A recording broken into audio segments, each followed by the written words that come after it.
राजस्थान में एसीबी लगातार एक के बाद एक बड़ी कार्रवाई कर रही है और एसीबी जो कार्रवाई कर रही है उसके लिए हमारे साथ मौजूद है दिनेश हेमंत, जो लंबे समय तक किसी ज़माने में किसी समय में सराबुद्दीन एनकाउंटर में जेल में रहे। दिनेश हेमंत साहब, आज जनता खुश है क्योंकि लगातार जिस तरह से एसीबी कार्रवाई कर रही है, एक के बाद एक कार्रवाई कर रही है, ये इतनी कार्रवाइयाँ क्यों और इतने भ्रष्ट अधिकारी कैसे निकल के आ रहे हैं सामने? नहीं, एक तो हमारे आउटरीच बढ़ गया है कि हम लोग मतलब हमारे डीजी साहब सोनी साहब ज्वाइन करने के बाद काफ़ी जो गांव तक और जो टाउन लेवल तक हमारे अधिकारी जाते हैं, लोगों को एसीबी कार्यप्रणाली के बारे में समझाते हैं।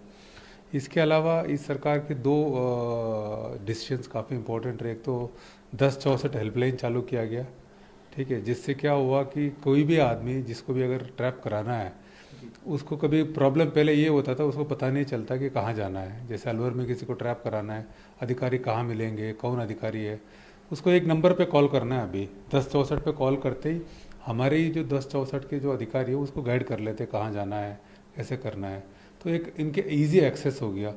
दूसरा, सरकार ने अभी हाल ही में एक सर्कुलर निकाला है, जिससे पहले क्या होता था कि जो भी ट्रैप कराता था उसके काम अटक जाते थे, उसके काम पेंडिंग हो जाता था। तो अभी सरकार का ये आदेश है कि जो भी काम ट्रैप कराता है उसके काम को एसीबी को भी पीछा करके करवाना है, प्लस उस विभाग को जिम्मेदारी दी है कि उस विभाग को उसका काम लीगल काम है उसको कराना पड़ता है। इसकी मॉनिटरिंग अभी होम सेक्रेटरी साहब के लेवल पे होती है। हर महीने होम सेक्रेटरी साहब मीटिंग लेते हैं, हर विभाग अध्यक्ष को बुलाते, जो पिछले 1 महीने में जो ट्रैप हुए हैं उसमें परिवादी का काम हो गया नहीं हुआ, इसकी समीक्षा की जाती है। और कुछ बड़े केसेस हमने किए हैं, इससे भी लोगों को विश्वास बढ़ा है, इसलिए लोग हमारे पास खूब शिकायत लेके आते और पूरे एसीबी में पूरी टीम मिलके उसको अच्छे उनके सुनते भी है और पूरे ट्रैप को अमल में लाते हैं। सर, कल ही मतलब सामने आया मामला सिरोही के अंदर, तहसीलदार जो थे जैन साहब, उन्होंने किस तरह से मतलब पैसे को वो जला रहे थे, तो इस पे क्या और कोई मामला भी अब दर्ज होने वाला है? क्योंकि एक करेंसी को जलाना एक बड़ी बात होती है। देश में पहला ऐसा मामला सामने आया जिसमें एसीबी कार्रवाई करने गई है और करेंसी को वो जला रहे थे हैंड टू हैंड। तो ऐसे कोई आप भी उस पर और कोई कार्रवाई भी कर रहे हैं? हाँ, वो जो जब तहसीलदार को अरेस्ट करने के लिए घर सर्च करने मेरी टीम गई, तो उन्होंने करेंसी जलाया है, उसका एक अलग ऑफेंस बनता है। उसको ऑफेंस सिरोही पुलिस में दर्ज करा दी गई है। वो पुलिस इन्वेस्टिगेट करेंगे उसको, और उनको हम हमारे जो पीसी एक्ट के मामला है, जो 1 लाख की रिश्वत ली गई है इनके आरओ द्वारा, उसमें हमने अरेस्ट किया उनको। सर, जैसे एक एसपी को आपने गिरफ्तार किया, मनीष अग्रवाल, बीते दिनों आपने कोटा के अंदर 12 कलेक्टर को गिरफ्तार किया था। लगातार आप कई बड़े अधिकारियों को टैप की कार्रवाई कर रहे हैं। कितना मुश्किल होता है और कितना दबाव होता है एज एन अधिकारी के रूप में? आपको कितनी समस्याएं आती है, फिर भी आप जो मतलब इसी तरह से लड़ते रहते हैं हमेशा? नहीं, इसमें अधिकारी बड़ा है छोटा उससे ज़्यादा फर्क नहीं पड़ता है। उसमें ज़्यादा हमें एविडेंस कलेक्ट करना सबसे इम्पोर्टेंट बात है। जैसे कोई पटवारी हो या कोई एसपी हो, कलेक्टर हो, जो केस तो कागज़ तो पूरे बनाने पड़ते हैं, उसमें पहले डिमांड वेरिफिकेशन होता है और उसके बाद जब पैसे लिया जाता है तब अधिकारियों को रंगेत पकड़ा जाता है। तो कार्रवाई में कोई ज़्यादा फर्क नहीं रहता है। और अभी अच्छी बात यह है कि क्योंकि परिवादी खुद आ रहे हैं, हम जितने बड़े अधिकारी भी पकड़े उनमें हमारे एविडेंस अच्छे थे और परिवादी स्ट्रांग था, इसलिए हम कर पाए। इसमें जब एविडेंस अच्छा आ जाए तो हमें कार्रवाई करने में कोई दबाव नहीं महसूस होता है। क्या कुछ बदलाव होना चाहिए कानून में? आप लोग लगातार इतनी मेहनत करते हैं, किसी को टैप करते हैं लंबे से, एक दो महीने लग जाते हैं, कई बार किसी को साल भर लग जाता है। आप मेहनत करते हैं, पकड़ के लाते हैं, फिर ऐसा हो जाता है कि आपको लगता है, मतलब आपका पर्सनल ओपिनियन जानना है। नहीं, वो कानून तो सख्त है, अभी भी सख्त है, लेकिन केस जब लंबे चलते तो परिस्थितियाँ बदल जाते हैं। कहीं कहीं विटनेस हॉस्टल हो जाते, कहीं परिवादी खुद ही हॉस्टल हो जाते।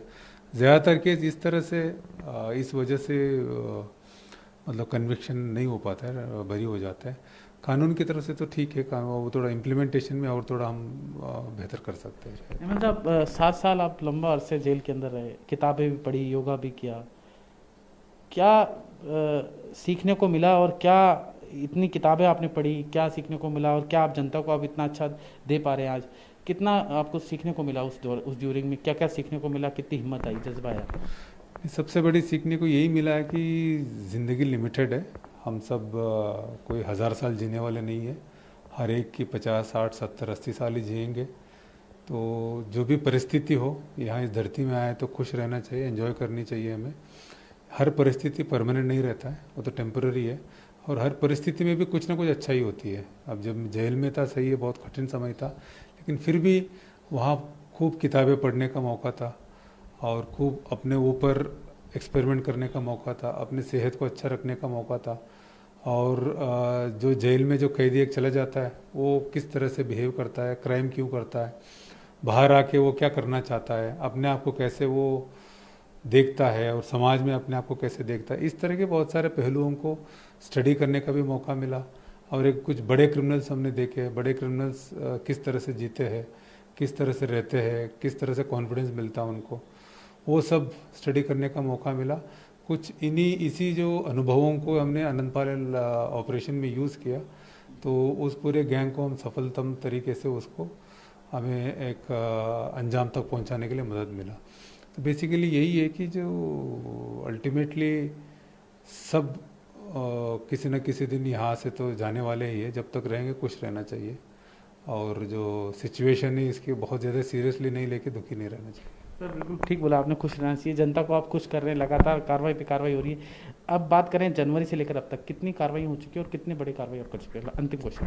नहीं, शायद जनवरी से लेकर अब तक शायद करीब 90 ट्रैप हम कर चुके हैं, शायद 88 या 90 तक ट्रैप हो चुके हैं और काफ़ी बड़े बड़े केसेस भी हो चुके हैं।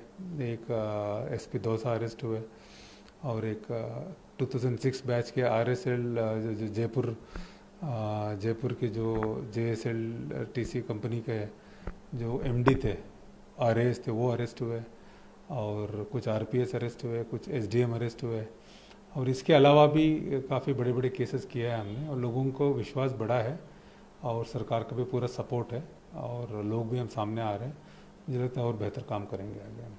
तो ये थे दिनेश हेमंत जी, खास बातचीत की, जिनका साफ तौर पे कहना था कि लोगों का विश्वास एसीबी में बढ़ा है, लगातार हम अच्छी कार्रवाई कर रही है और उन्होंने अपने पर्सनल जो सोच है वो भी हमसे साझा की। साथ ही उन्होंने बताया कि जब जेल का समय था, एक बुरा समय था, उसमें क्या क्या सीखने को मिल सकता। तो सबसे बड़ी खासियत ये है, ये इंटरव्यू का सबसे बड़ा अच्छा पार्ट ये है कि आप बुरे के समय के अंदर भी अगर आपका विचार अच्छा रहे तो बहुत कुछ अच्छा आप सीख सकते हैं और उसमें भी सद्भावना से, अच्छी भावना से बहुत कुछ प्राप्त कर सकते हैं।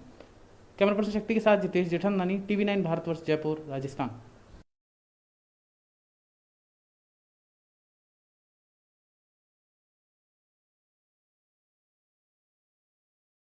आपकी सेहत आपकी बात, देखिए कैसे रहें फिट मेरे साथ। खान पान, स्ट्रेस, डिप्रेशन पर अब जरूरी है बात। मैं हूं डॉक्टर शिखा शर्मा।